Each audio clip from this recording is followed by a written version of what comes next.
1960년대 시카고 대학교에서 일하던 엘리자베트 쿨러 로스라고 하는 심리학자분이 죽음과 죽는 것이라고 하는 책을 낸 적이 있습니다. 이분이 병원 가서 의사로부터 진찰을 받고 시한부 인생을 선고받은 사람들을 집중적으로 이렇게 조사를 해서 얻은 결론을 발표한 적이 있습니다. 평소에 건강만은 자신하던 사람이 뭔가 좀 이상해서 병원 가서 검사했더니 조직 검사 후 암이랍니다. 의사로부터 뜻밖의 몇 달 살지 못한다라고 하는 청천벽력과 같은 선고를 받은 경우가 종종 있잖아요. 이럴 때 사람들이 어떻게 반응을 하느냐, 이걸 연구한 거예요. 그래서 이분이 연구의 결론은 이렇습니다. 처음에는 먼저 부정을 한다고 그래요. 아니야, 난 그런 사람이 아니야. 의사가 오진해서 나에게 어찌 이런 일이 일어날 수 있단 말이야. 부정을 한답니다. 그 다음에는 분노한다고 그러죠. 왜 내가 이런 일을 당해야 돼? 나보다 더 악한 사람도 멀쩡한데 내게 왜 이런 일을 당해? 하고 화를 냅니다. 그리고 조금 지나고 나면 세 번째로 협상을 한다고 그래요. 하나님, 불쌍히 여겨주세요. 저를 고쳐주시면 남은 여생 주님을 위해서 살겠습니다. 신학교 가서 목사가 되겠습니다. 선교사가 되겠습니다. 내 남은 인생 목숨만 살려주시면 교회를 위해서 지금까지 감당하지 못한 사명 충성스럽게 감당하면서 헌신하면서 살겠습니다. 하나님과 협상을 한대요. 그러다가 조금 지나면 깊은 영적 침체에 빠집니다. 일종의 우울증이라고 보면 되겠죠. 그러다가 마지막 단계에 가서는 모든 것을 포기합니다. 자기에게 주어진 이 운명을 그대로 받아들이고 수용하는 그 자세를 갖게 되어진다고 그래요. 상당히 일리가 있는 연구라고 생각합니다. 욥기를 읽으면 욥기 전체에서 욥이 드디어 입을 열고 쏟아놓는 그 말들이 있는데 굉장히 많아요. 장장 20장에 걸쳐서 욥이 토로를 해요.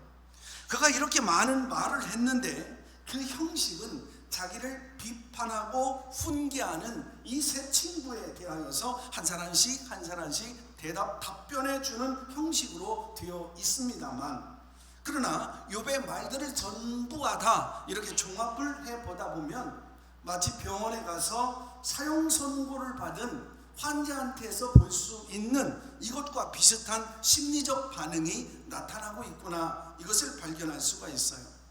욥이 어떤 반응이 일어납니까? 먼저 절망을 해요. 그리고 그 다음에 분노를 터뜨려요. 고독을 외치고 또 더 깊은 우울증, 영적 침체에 빠져가는 것을 볼 수가 있습니다. 그리고 나중에는 외 기록이처럼 외마디로 자신의 고통을 하소연하는 이러한 심리적인 과정들이 드러나는 것을 보게 되어져요.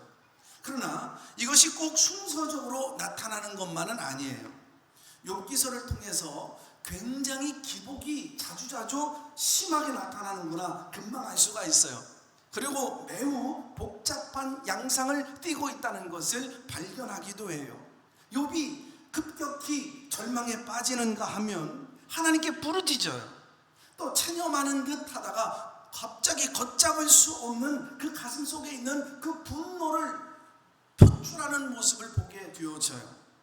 자, 오늘 욥이 걸어갔던 이 고통의 순례 과정들을 우리가 함께 살펴보면서 중요한 몇 가지 사실들을 한번 의미 있게 보고 싶은데요. 첫째, 욥은 절망을 해요. 욥은 얼마나 큰 충격을 받았는지, 여러분 사실 완전히 만신창이가 되어졌잖아요. 이렇게 큰 충격을 받았다 보니까 7일 동안 말문을 닫고 침묵하고 있었던 것을 보면서 얼마나 욥이 굉장한 충격을 받았는지 짐작해 볼 수가 있어요. 그러나 욥은 8일 만에 침묵을 깨고 입을 열어요. 욥은 마음 밑바닥으로부터 치밀어 오르는 탄식과 불평을 더 이상 억누를 수가 없었던 거예요. 놀랍게도 의인 욥이 한 번 입을 열자 자신의 생일을 저주하는 말로부터 이제 쏟아내기 시작해요. 3장 1절 2절에 보면 이 욥이 얼마나 어두운 절망 속에 깊이 빠져 있었느냐, 이것을 볼 수가 있어요. 그의 절망은 이제 더 이상 살고 싶다 않다, 죽고 싶다, 자살하고 싶다, 이게 어느 정도의 충동이 아니라 그 이상이에요. 세상에 태어났다는 이 사실 존재를 여러분 후회하고 가슴치는 절망이다 보니까 여러분, 이보다 큰 절망이 어디 있겠어요. 그리고 11절부터 유명한 어찌하여 라고 하는 그 고백이 나옵니다. 어찌하여 내가 태어날 때 죽지 아니했는고, 어찌하여. 아주 깊은 절망의 수렁 속에 빠져들어가는 욥.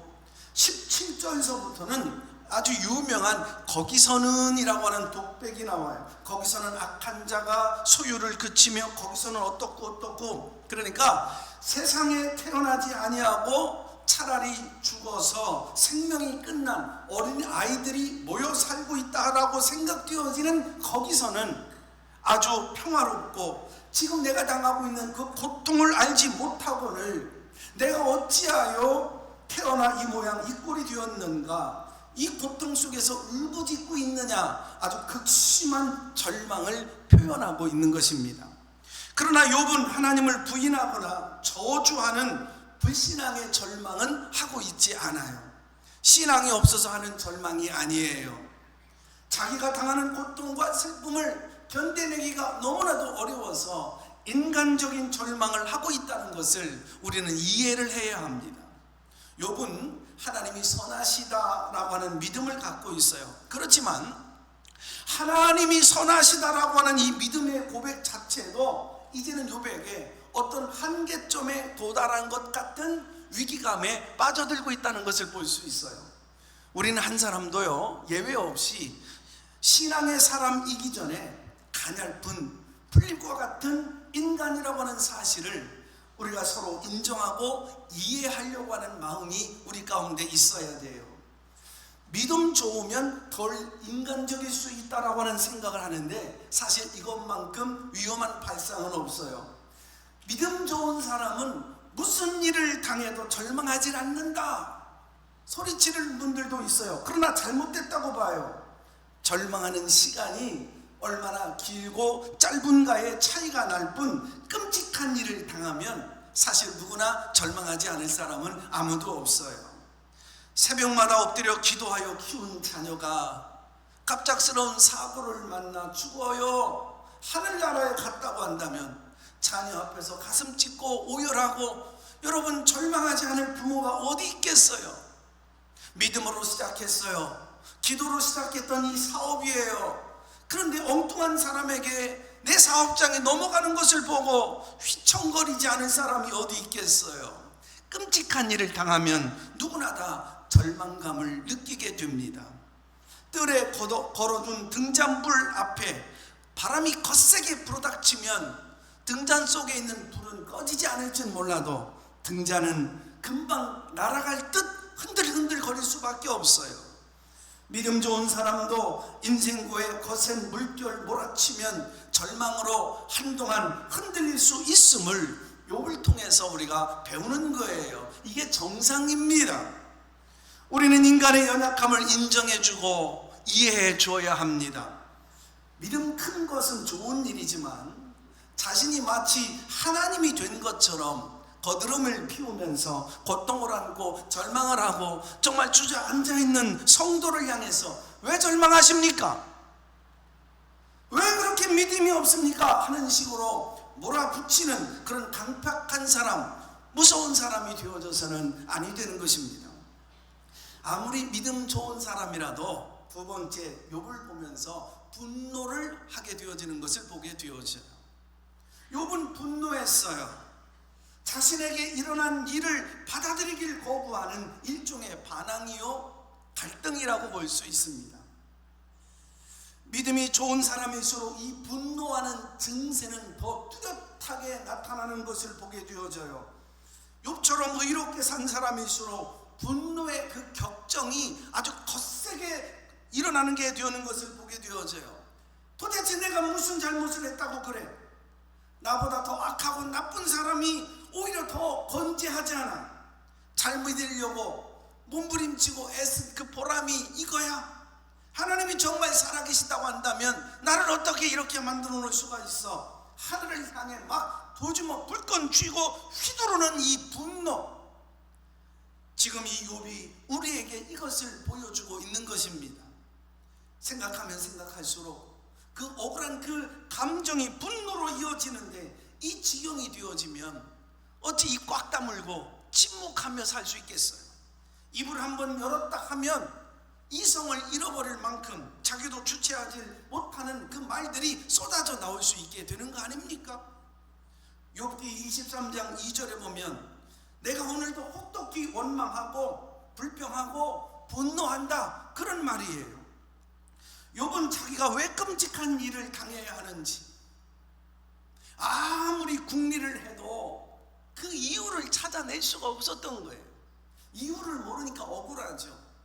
억울하니까 원통하고 원망스럽고 막 속에서 화가 치밀어 오르는 겁니다. 여러분, 그렇지 않습니까? 우리가 어려운 일을 당해도 이 어려움을 당하는 이유를 알게 되어지면 견뎌낼 수 있잖아요.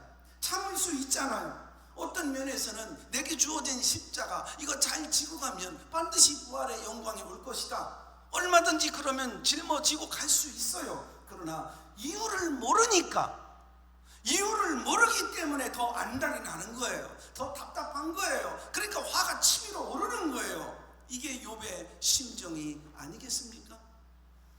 우리는 성경을 통해서 몇 번이고 욥기를 읽었잖아요.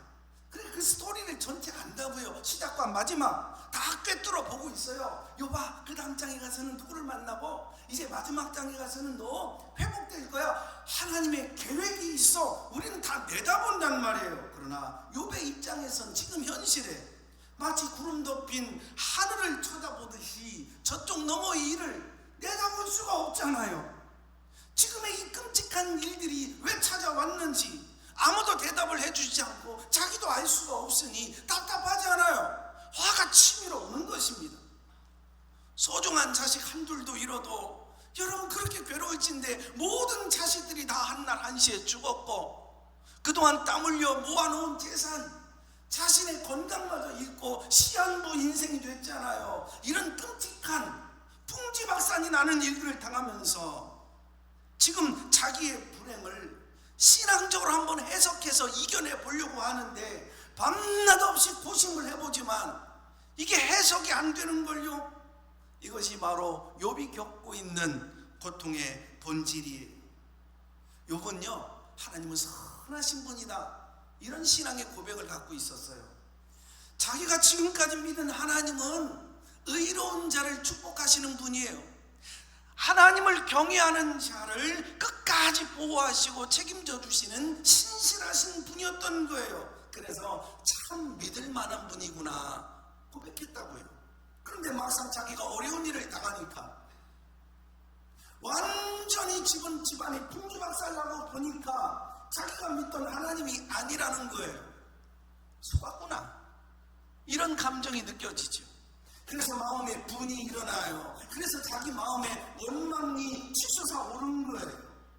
욥은 뭐 자기가 완전하고 깨끗해서 흠이 없어서 완벽하니까 하나님 앞에 내가 벌을 조금도 받지 않는다, 이런 생각을 하는 게 아니에요.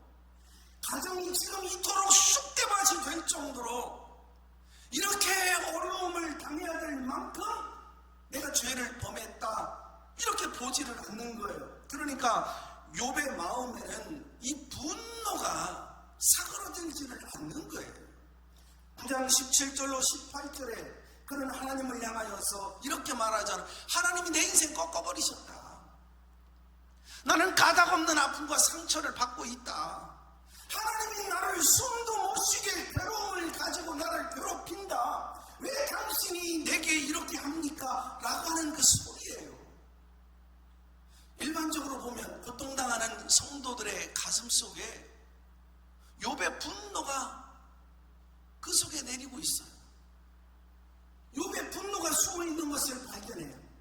누구보다도 예수 잘 믿으려고 하고 앞장서서 헌신하려고 하고 지금까지 충성한 고생하면서 살아왔던 애를 쓴 사람일수록 이러한 곤경을 당하면 비슷한 분노의 감정이 가슴에 뜨겁게 차오르는 것을 숨기려고 해도 그의 말을 통해, 표현을 통해 타오르는 것을 느끼게 되어집니다. 어떤 믿음 좋은 여자 집사님이 갑자기 남편을 잃고 나서 목사님에게 이런 말을 해요. 차분하게, 조용하게, 부드럽게 말을 하고 있지만 그 말씀에는 가시가 숨겨져 있었어요. 목사님, 제 남편처럼 예수 잘 믿으려고 한 사람도 드문데 왜 내 남편이 젊은 나이에 죽어야만 합니까? 이 말의 배후에는 난 도무지 받아들일 수 없어요, 난 도무지 화가 나서 견뎌낼 수가 없어요 라고 하는 그 감정이 숨어 있는 겁니다. 어느 목사님이 40대 후반에 안타깝게 세상을 떠났어요. 목사님이 세상을 떠나자 그 누구보다 그 자식들이 얼마나 정신적 그 고통이 큰지 이루 말할 수 없었어요. 그때 고등학생이었던 둘째 아들이 하나님을 향하여 삿대질을 합니다. 당신, 우리 아버지가 뭘 잘못했길래 지금까지 고생하며 시골 농촌 교회를 돌아다니며 굶주리고 헐버리고 헐벗어가며 복음 전하려고 온갖 고생을 다한 우리 아버지야, 하나님 사랑하고 그저 맡겨준 양들 섬기는 일에 누구보다도 앞장섰던 우리 아버지가 왜 이렇게 비참하게 젊은 나이에 돌아가셔야 되지? 당신이 살아있다면 정말 이런 일이 일어날 수 있겠어? 하나님을 향하여 막 소리를 지르고 대들읍니다. 그리고 교회를 떠났어요. 14년이란 세월이 흘렀습니다. 근데 아직도 이 젊은이가 주님 품으로 교회로 돌아오지를 않아요. 얼마나 화가 났으면 그랬을까? 저는 한편으로 하나님이 그 젊은이도 이해해 주실 것이라 이런 생각도 들어요. 분노를 비정상적으로 보지 마십시오.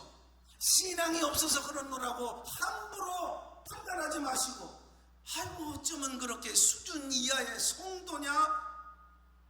여러분 그렇게 말하지 마십시오. 욥처럼 그렇게 위대한 사람도 하나님을 향하여 원망하고 화를 드러냈는데 하나님 뜻을 다 알지 못하고 헤아릴 수 없는 연약한 인간인 우리가 분노하는 것은 당연한 일 아닙니까? 우리가 하나님의 뜻이 분명 이것이구나, 그래 이거야 라고 다 할 수만 있다면 우리는 화도 참고 수그리고 수긍할 수 있을 거예요. 얼마든지 인내할 수 있단 말이에요. 세 번째로 욥이 당한 영적 침체를 살펴볼 수 있습니다. 세 번째입니다. 욥은 하나님이 계시지 않는 것 같은 불안과 공포를 느끼고 있어요. 이제는 아무것도 할 수 없다라고 하는 그 무력감을 지금 느끼고 있어요.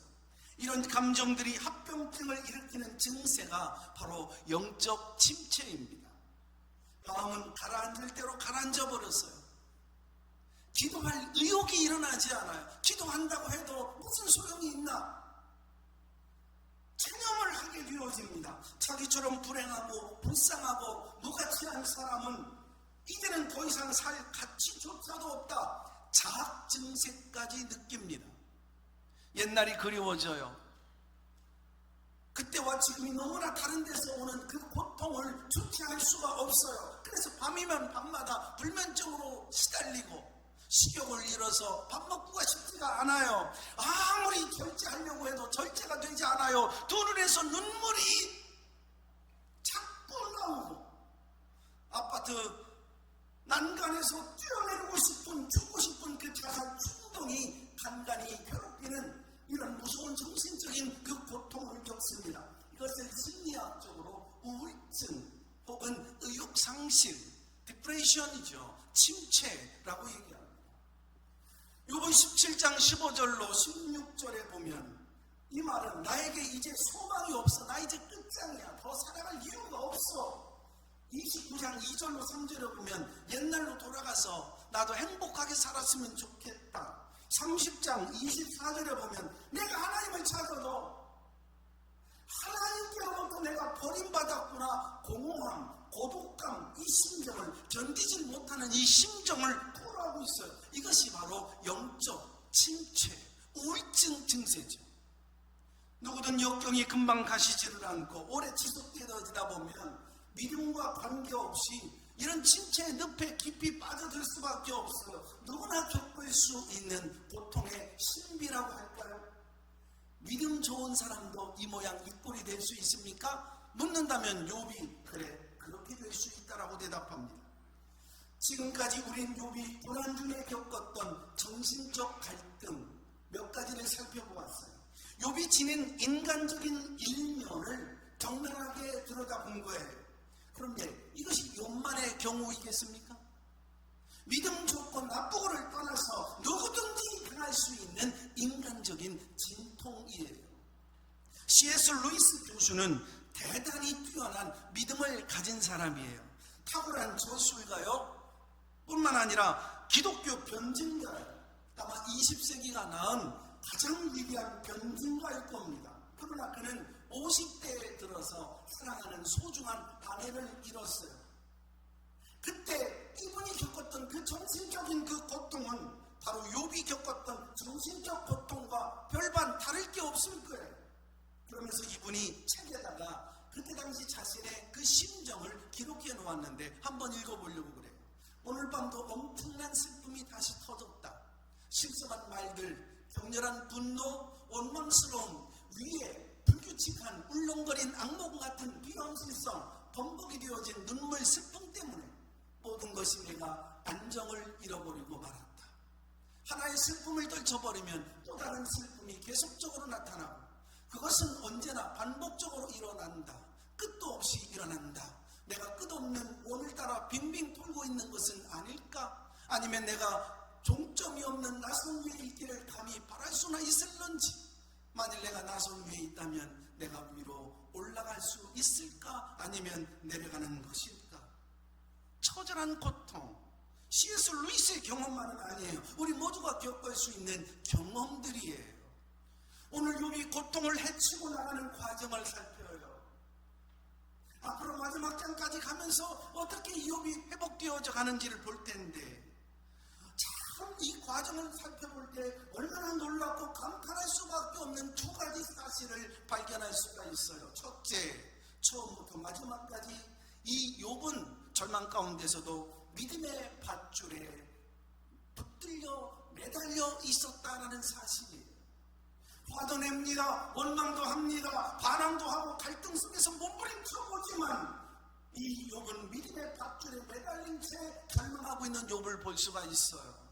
7장 16절로 18절 절망하면서 하나님이 분초마다 시간마다 내내 하나님이 나를 붙드시고 지키시고 간섭하시며 아침마다 자기를 시험하시고 단련하신다.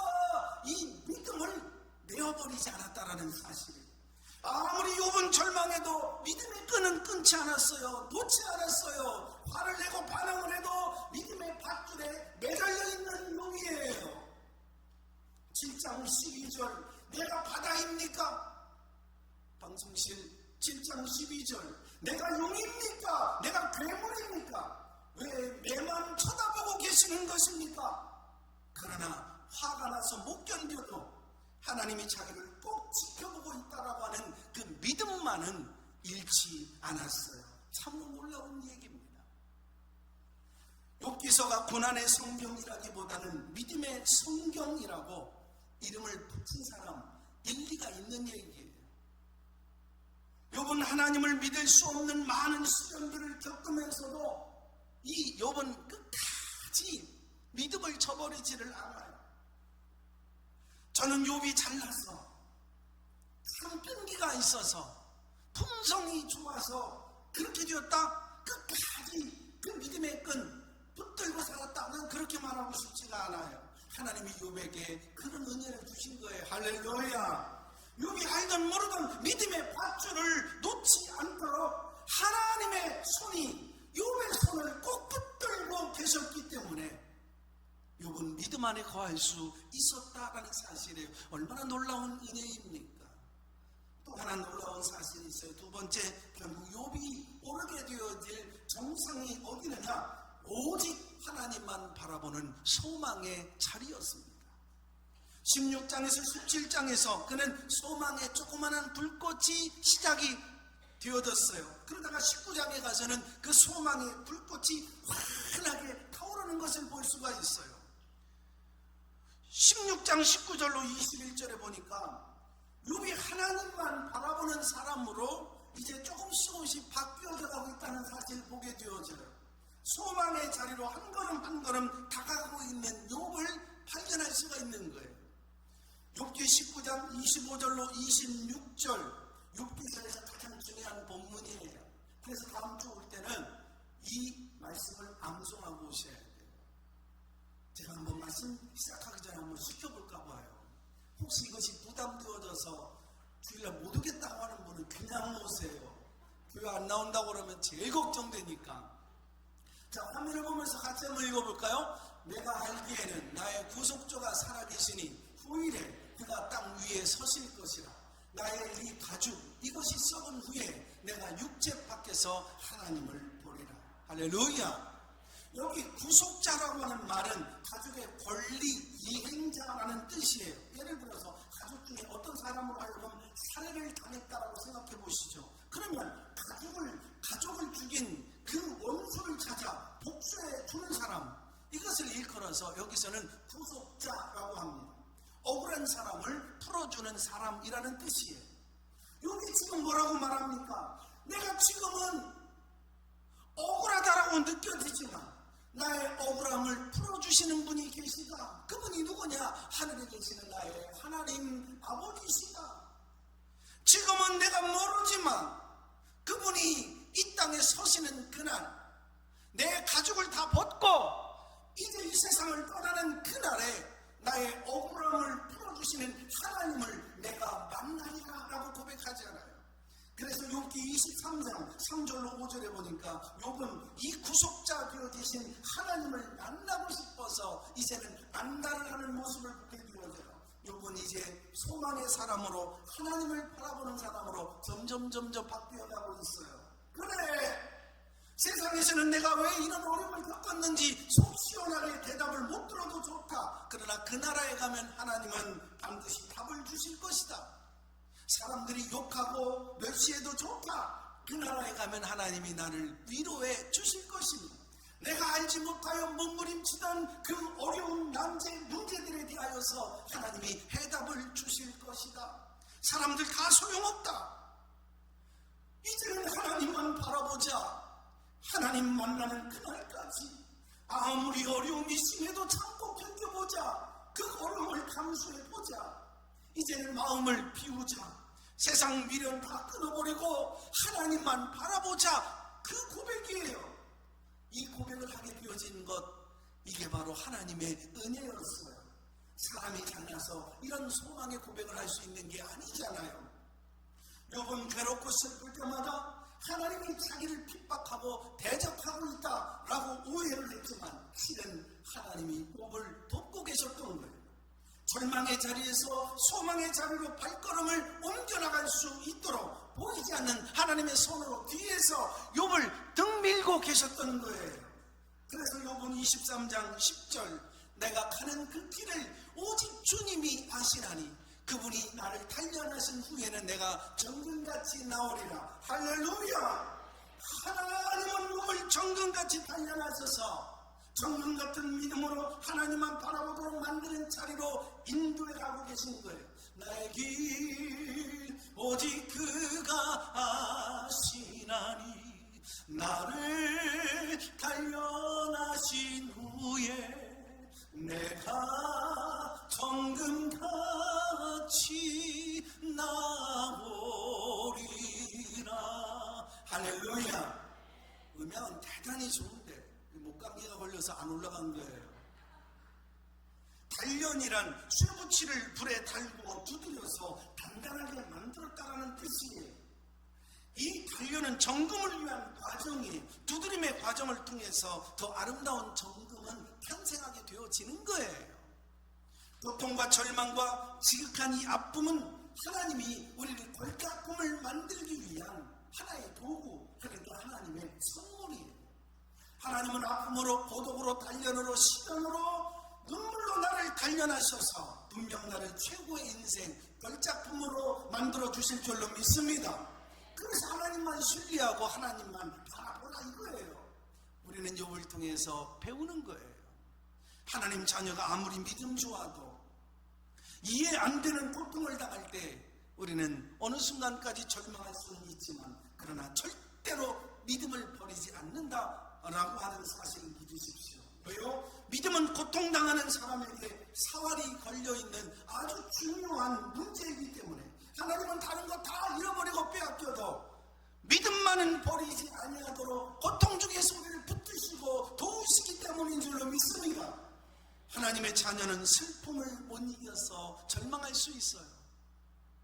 때로는 분노할 수도 있어요. 침체의 늪에서 우리가 호적거리고 흔들릴 수 있어요. 왜 기러기처럼 울부짖는 캄캄한 밤을 보낼 수도 있어요. 그러나 하나님은 그 가운데서도 우리를 떠나지 아니하시고 우리로 하여금 소망을 갖도록 흐르는 눈물을 닦아주시고 점점 더 높은 넓은 곳으로 인도하고 계심을 믿으시기를 바랍니다. 시편 37편 7절에 요 앞에 잠잠하라 그리고 참고 기다리라. 그리고 39편 7절 주여 내가 무엇을 바라리요 나의 소망은 주께 있나이다.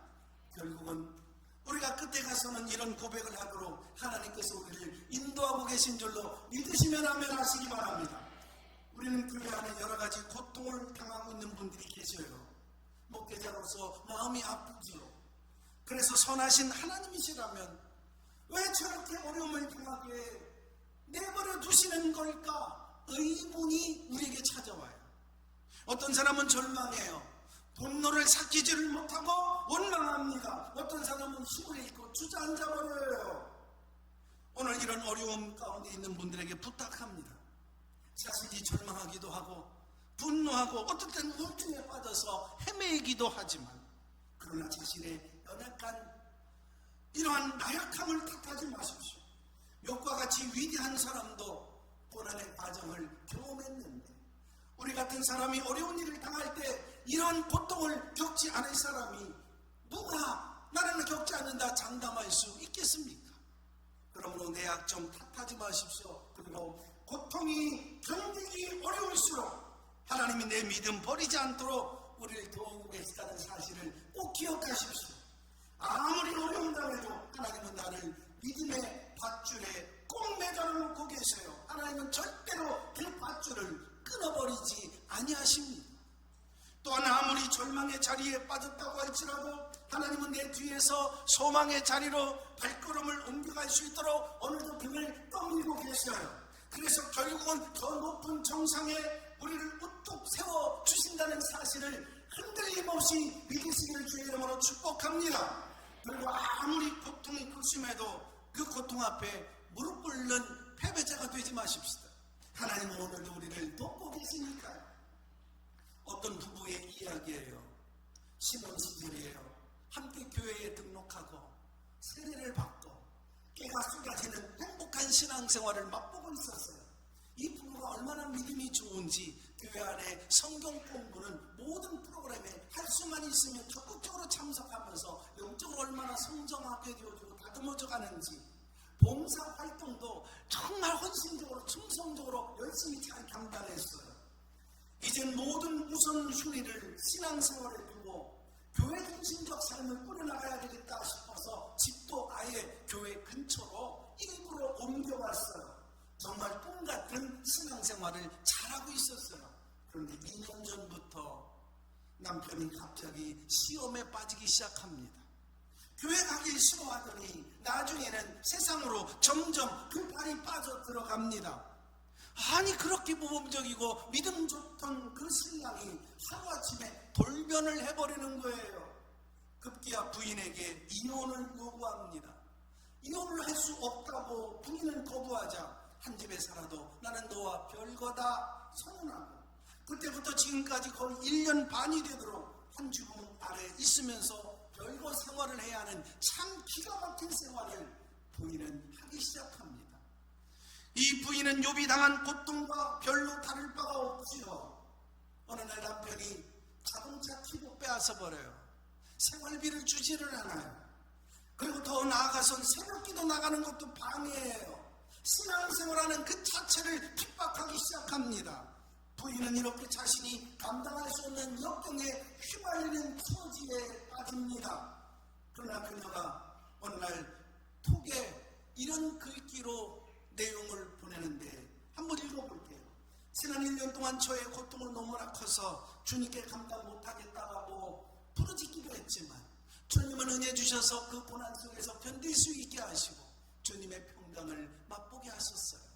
욥이 당한 모든 일이 하나님의 주권 속에서 일어난 것임을 보면서 하나님의 눈으로 저의 고난을 보게 하심도 감사해요.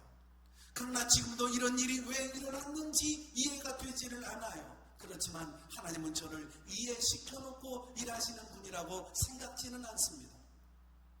욥기서에 보면 하나님은 모든 행하시는 것을 스스로 진술치 아니하신다 하셨으니까 그 주님께 맡겨드릴 수밖에 없어요. 제 남편이 잘못된 길을 떠나서 다시 주님 품으로 돌아올 것을 저는 반드시 믿습니다. 그날 속히 빨리 와서 주님께 찬송하길 바랄 뿐입니다.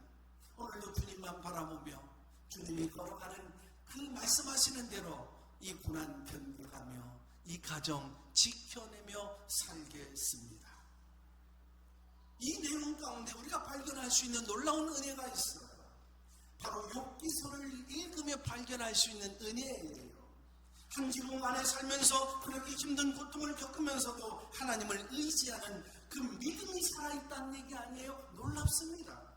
그리고 반드시 하나님께서 자신의 가정에 평화를 주시고 회복을 주실 것이다. 더 멋진 하나님께 쓰임받게 될 것이라고 하는 그 소망을 안겨주시잖아요. 욥에게서 우리가 믿음과 소명을 발견하죠. 이 부인에게서도 믿음과 소망을 발견해요. 이것이 하나님의 은혜입니다. 그러면 우리가 고통당하길 원치는 않습니다만 어떤 경우엔 생각지도 않은 고통의 이유를 알 수 없는 그 많은 고통들을 당할 때가 있을 거예요. 그럴 때마다 우리는 믿어야 합니다. 고통의 바람이 아무리 거세도 우리 하나님은 이럴수록 내게 믿음을 주시고 강한 믿음을 불어넣어주시고 나에게 소망을 주신다. 나로 하여금 하나님을 떠나지 않고 하나님만 바라보도록 나를 등 위에 밀어주신다 라고 하는 사실을 믿으십시오. 그러면 우리는 이 고통 이겨내요. 이 절망 우리는 극복할 수 있어요. 그러면 우리는 결국 정금같이 단련된 사람으로 하나님 앞에 서게 되어질 줄로 믿습니다. 이 세상에는 고통 당하면서도 당하는 그 이유를 잘 모를 때가 많아요. 이 세상에서 내가 고통당하는 것 모든 보상을 받지 못해도 좋아요. 그러나 욥이 말하는 것처럼 그 나라에 가면 주님 앞에 섰을 때 우리 인생의 모든 의문점에 대하여서 다 대답해 주실 거예요. 내가 왜 세상에서 그렇게 많은 눈물을 흘리면서 살아야 했는지 우리 주님은 대답해 주실 거예요. 너가 왜 이렇게 남편을 소중한 남편을 먼저 보내고 외롭게 살아야 했는지 내가 대답해 주마. 너 자녀들이 왜 그렇게 고통을 겪어야 했는지 내가 대답해 주마. 너가 하고자 하는 일들이 이렇게 꼬이고 안 풀리는 게 되어졌는지 다 이유가 있어서 그래. 내가 이제 대답해 주마. 여기 앉아라. 내 대답을 들으면 네 마음에 기쁨과 평안이 임하게 될 것이다. 우리 주님이 그렇게 말씀해 주실 날을 바라보면서 우리도 욥처럼 하나님 바라보자고요. 그럴 때 욥처럼 우리도 이겨내는 거예요. 오늘 남이 모르는 고통을 안고 신음하며 살아나오신 분 계십니까? 갑자기 건강이 나빠져서 불안하여 어찌할꼬 평안하지 못한 하루를 보내시고 계신 분 계십니까? 열심히 산다고 사는데도 여러분 사업이 잘 안 되고 직장생활이 안정이 안 되어서 나의 가슴이 애태우시는 분 계십니까? 직장생활에 행복을 잃어버리고 환멸과 고통 속에서 살아가는 분 계십니까? 누구하고 얘기할 수 없는 남편의 문제로 인하여서 가슴이 멍들고 찢어 오늘 신음하며 울다 달려나오신 분 계십니까? 흥그러진 머리채를 두둥겨 안고 자식 때문에 어떻게 해요 하나님? 내 자식 앞날을 어떻게 해야 돼요 하나님? 지금 무너진 심정으로 나오신 분 계십니까? 믿음 잃지 마시죠. 소망 잃어버리지 마세요. 욥은 어떤 시련과 고통 중에서도 두 가지만은 끝까지 붙들고 있잖아요. 믿음과 소망이에요. 끝까지 믿음의 밧줄에 매달려 하나님만 바라보는, 그래서 그 소망의 자리로 발을 옮겼어요. 그러므로 하나님이 복을 주신 거예요. 우리도 그런 사람이 되어야 돼요. 아무리 시련이 커도, 아무리 고통이 커도, 아무리 절망이 우리를 뒤엎고 있어도 우리는 반드시 통과해낼 것입니다. 기도합니다. 하나님, 우리가 험한 세상 살면서 이런저런 고통, 이런저런 슬픔을 얼마나 자주 당하는지 우리는 다 헤아릴 수 없습니다. 어떤 땐 이유를 몰라 몸부림을 치기도 하고 원망스러워 하나님을 향해 화를 내기도 하고, 어떤 땐 무서운 침체 속에 빠져서 후적거리기도 합니다. 오늘 우리는 욥을 통해서 위대한 진리를 배웁니다. 아무리 고통과 절망이 커도 하나님이 그 은혜를 주셨다는 것. 하나님, 아무리 고통하고 내 마음이 찢어지는 아픔이 있다고 하나님만 바라보는 소망의 사람으로 우리 하나님이 계속 인도해 주시고 계시다는 사실을 우리는 말씀을 통해 깨달았습니다. 이 세상에서 실패한 일, 이 세상에서 소원대로 되지 않는 일, 내가 예상치 않은 불행을 겪은 모든 것 다 우리가 설명을 하는 대로 듣지는 못하지만 욥처럼 저 하늘나라에서 구속자를 만나면 모든 것 대하여 설명해 주시고 위로해 주시고 나를 안아주실 것이라는 소망을 갖게 하여 주옵소서. 하나님, 이제 내일 난 몰라요. 장래일도 몰라요. 불행이 날 외함도 내 뜻대로 못해요. 가도 다른 끝은 없고 고나지만 주님, 오늘 내 팔을 위사 내 손잡아주시고 내 등 위에서 밀어주시고 천국 가는 그날까지 이 소망 갖고 찬송하며 사는 주님